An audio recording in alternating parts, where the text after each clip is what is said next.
calls for the President and the Board of New Zealand Football to resign after a damning report into the governing body's conduct and culture. The independent review, headed by Philippa Muir, found the former Football Ferns head coach, Andreas Heraf, crossed the line with his coaching manner. Here's what she had to say this afternoon. I find that Mr Heraf breached New Zealand Football's Code of Conduct, harassment policy and WorkSafe New Zealand's bullying guidelines.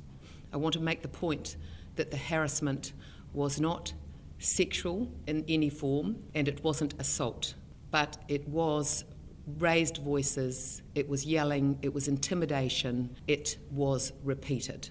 He offended, humiliated some of those players and some of the staff, and this has had an impact on all of the 12 players who complained and on a number of staff. Some New Zealand football managers were told of player and staff concerns after the Spain tour, but no action was taken.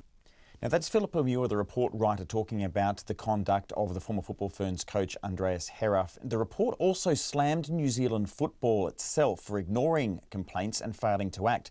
Former All White Sam Malcolmson, who represented New Zealand between 1976 and 1982, says the report's finally brought to light what many people in and around the game have believed for years. He says change needs to happen quickly and at the top, so the President, Deryck Shaw, should resign.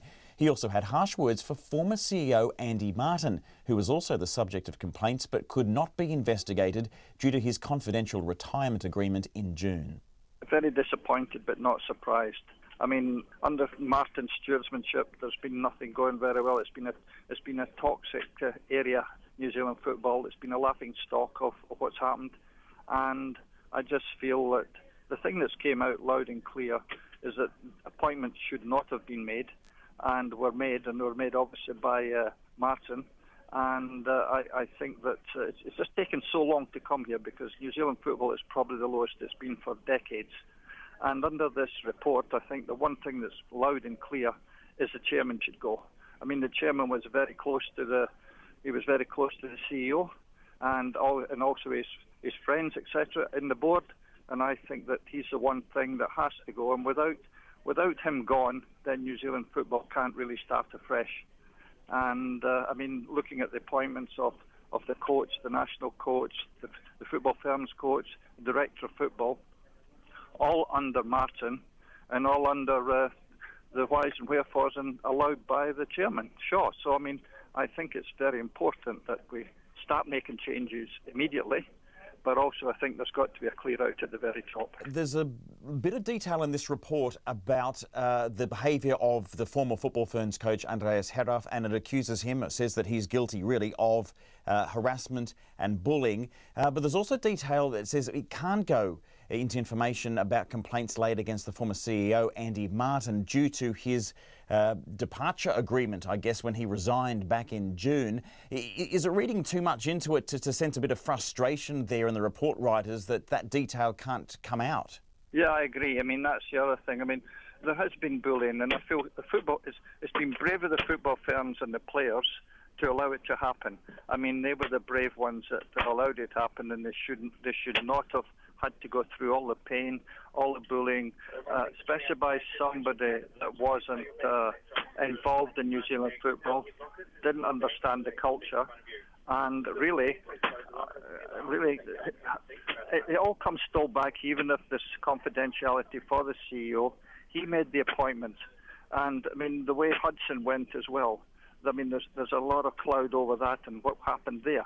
And just everything about the coaching, everything about the administration, everything about what the football firms has had to sort of suffer.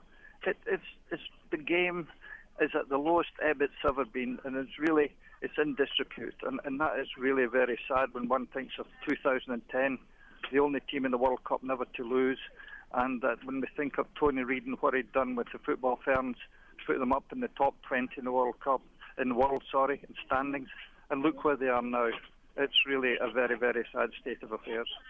Now, Sam, this review is looking at 13 complaints that were laid, and they're all exclusively from the football ferns. They're not from the All Whites or other people around the game. The people looking into this report interviewed a whole host of people. From the tone I'm getting from you, though, it sounds like you do have a bone to pick yourself. What are your personal grievances with New Zealand football? I think the grievance is probably it hasn't been transparent. I think the transparency has been lacking completely. I think in the men's side as well that nobody's bothered to listen to the former players or the former coaches in the history. Who's actually spoke to Adshead? Who spoke to Jones? Who spoke to Kevin Fallon? Who's asked for input? And what happened in the administration with New Zealand football in the men's side is all the people from New Zealand football have gone.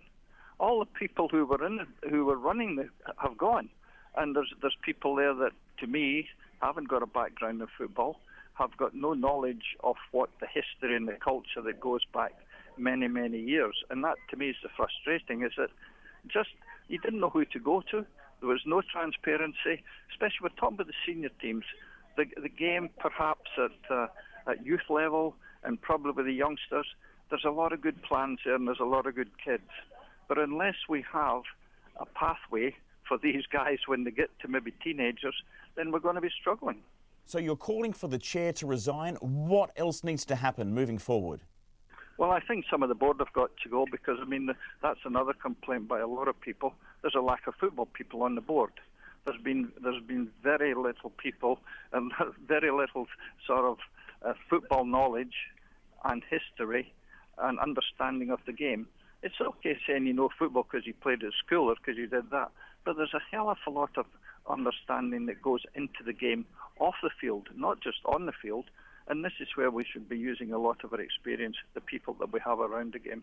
And I'd like it to, now that shall we say, the reporters become, that changes take place and take place very quickly. That's former All White Sam Malcolmson. The background noise, apologies there. We did speak to him while he awaited his plane to depart. Of course, all above board. It was before the doors were closed as he got on. So that's Sam Malcolmson, played for the All Whites in the 70s and 80s.